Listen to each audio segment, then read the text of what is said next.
My Gondolin, welcome to the Tolkien Lore Channel. I'm the Tolkien Geek, and this is a video which is in response to a call that I put out recently for video suggestions since I was kind of short on ideas, having not done this in a while and being a little rusty. And I got a few different ideas from different people, and I'm going to try to tackle at least a couple of them. One of them is going to require more reading in books that I haven't touched in a while, but I may get to it eventually. At any rate, on this video, I'm talking about a suggestion by a viewer whose YouTube name is mariayonde, all one word.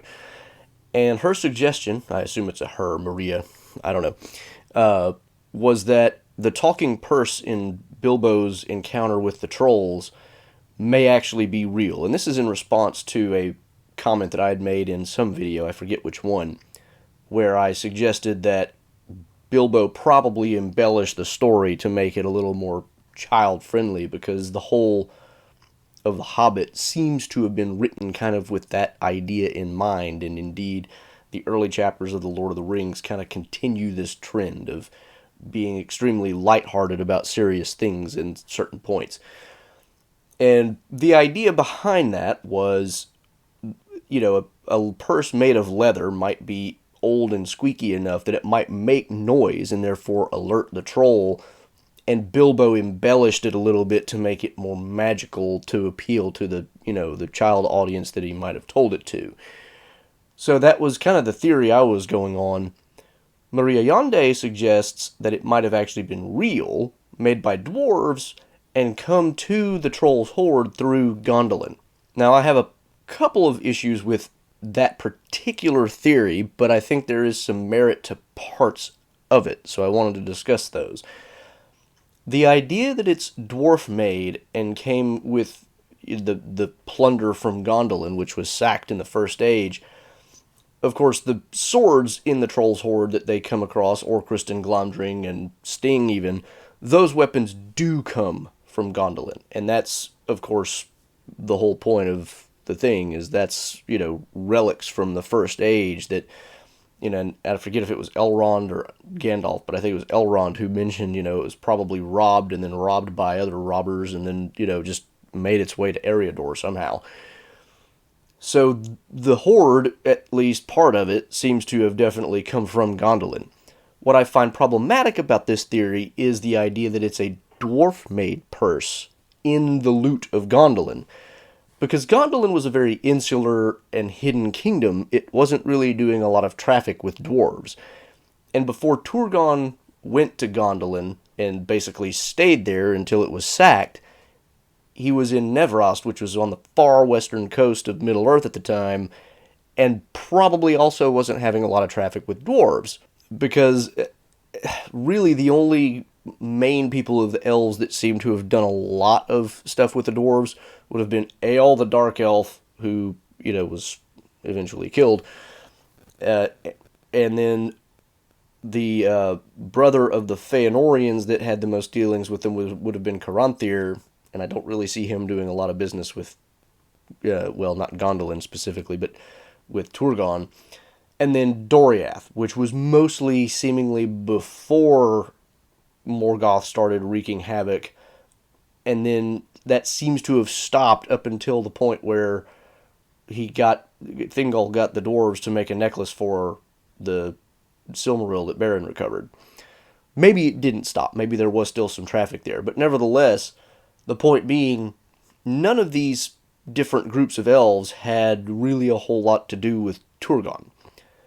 So it seems unlikely that a dwarf item would have come to Turgon, except, maybe it got mixed in from a different set of plunder somehow, because there were, of course, different events that took place. Doriath was sacked, its treasures could have been scattered out, and then different treasures could have been mixed together with the plunder from Gondolin and eventually made it to the same.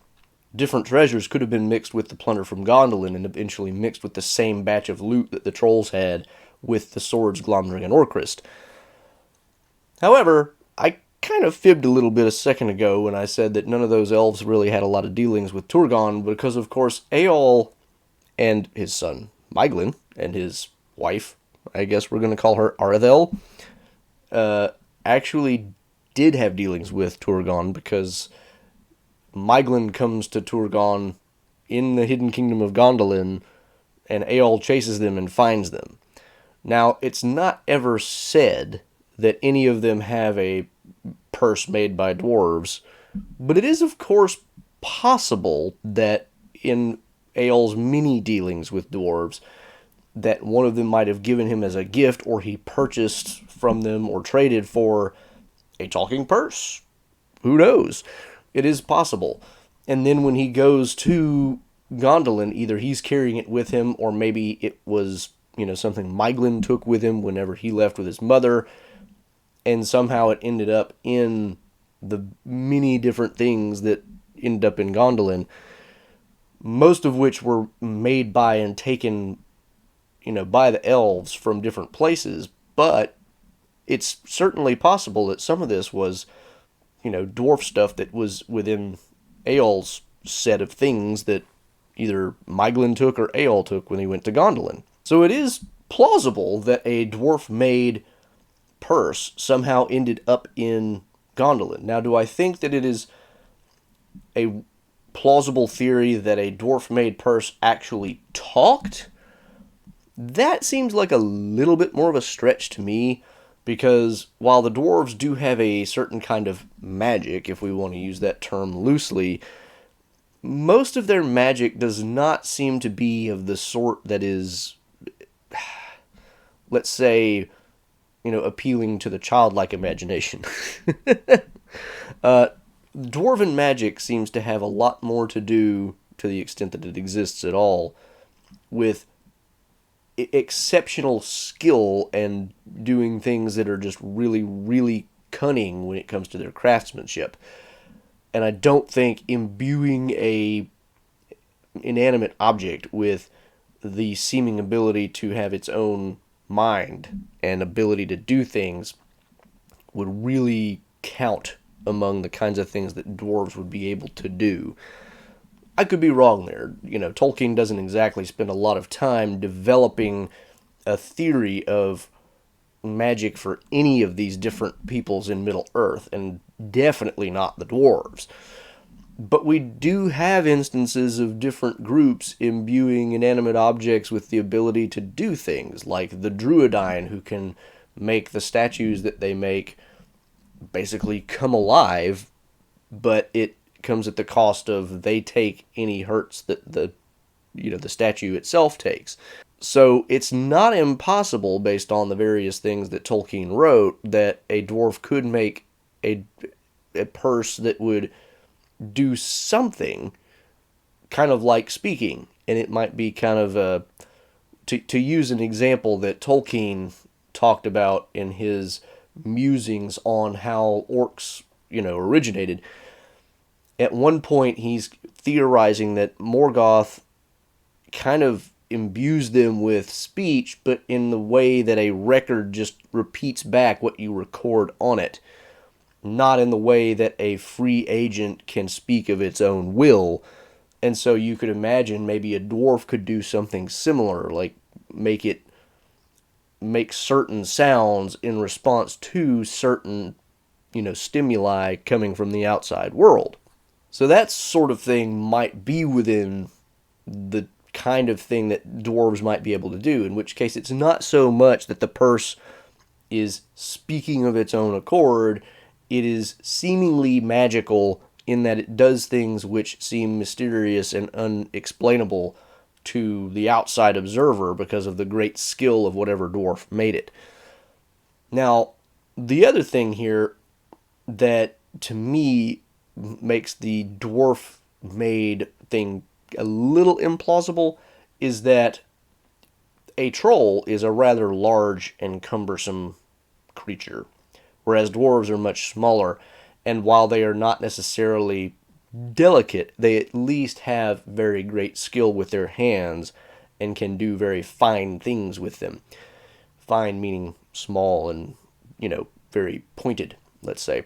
So it seems unlikely that a giant troll would have much use for a purse made by dwarves who are much smaller and to the extent that the dwarves are making things for other people even, are still only making them for elves and men who are not so much bigger as to be as big as a troll. So the whole idea of the purse being a dwarf-made one that one of the trolls actually finds useful enough to keep around, the trolls are, maybe keeping money around. They've got a hoard, but are they really spending it? Like, what is he putting in this purse to begin with? A troll isn't going to go wander down to the nearest village and pop out his purse and dig a couple of coins out and buy food. That's not how trolls operate. So to the extent that William or any of the other trolls are keeping anything in a purse, it seems to me that it's not likely to be cash. It's probably going to be something else that they just happen to find useful at the time. And I should point out, in The Hobbit, we never find out what's in that purse. Bilbo tries to get it. It talks, apparently. And then William catches him, and the next thing you know, we never hear of the purse again. We don't know what happens to it. Presumably it turns to stone with the troll or something. But at any rate, the point is, we never find out what's in it. Maybe it's not money at all. And if it's not money at all, then it's, it would make more sense to me, plausibly, that it could be a purse which is much larger, made by other trolls perhaps, or made by other beings for trolls specifically, in which case it probably is not a dwarf make. But it's made to hold bigger things that trolls would actually find useful, not, coins or things that you would normally find in a purse. So the idea here to me just seems a little bit implausible. It's certainly not within, it's not outside the realm of possibility. It's possible because there are enough contacts between dwarves and ultimately the hidden kingdom of Gondolin that you could have ended up with a dwarf-made purse in the plunder of Gondolin. But it just seems a little bit out there for me to think that a purse worn by a troll would be something made by a dwarf, that would be big enough for a troll to really practically use for anything. Unless trolls are like dragons and just like to have their money around them all the time, which I suppose is possible. Dragons, of course, like to lie on beds of gold, but we don't hear anything like that about trolls.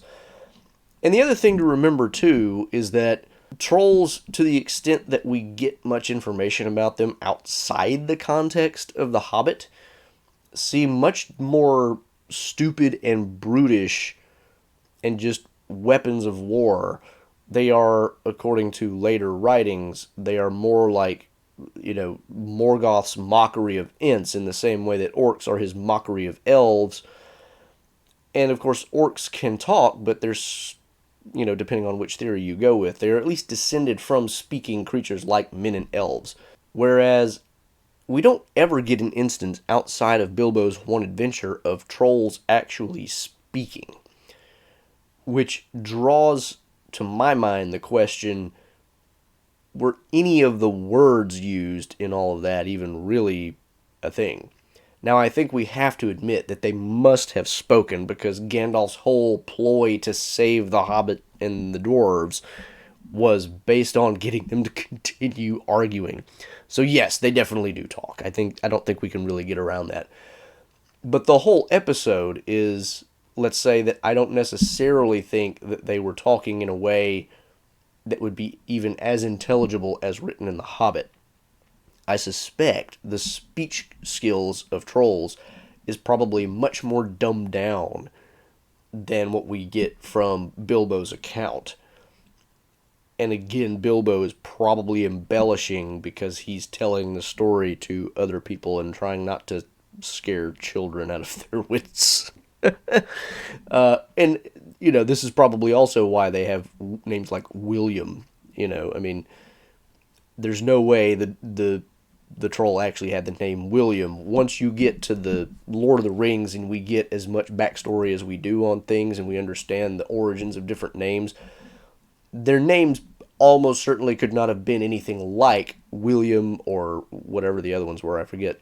So those names are probably given to them so as to make them more comical. So I don't think that they're talking in a way that is as intelligible as what Bilbo is recounting in his chapter. And Gandalf, to the extent that he is engaging with them, is probably also dumbing down his speech to their level. So at least that's how I imagine it probably really happened in a sense. And so again, I come back to this theory of the purse probably didn't talk. I do have to give credit to mariayonde. Her theory is at least a plausible one. It is not, outside the realm of possibility. But I do have those few niggling doubts caused by certain things about what we know about Tolkien's world. It just doesn't seem like the sort of thing that a dwarf would do, for one thing.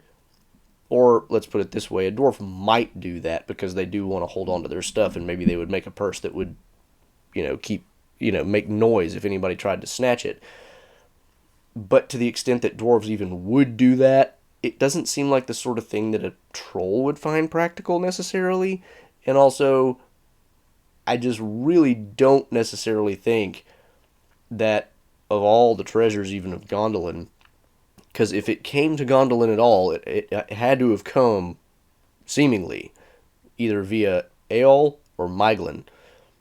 And I don't necessarily see either of their possessions ending up in the plunder of Gondolin, because both of them end up dying by falling off of a cliff, basically, or a wall. Now, I mean, did Maeglin maybe leave his purse in his room whenever he was trying to get steal away Eärendil and Idril and make good his escape before Eärendil killed him? And that's why it ended up in the plunder? Maybe.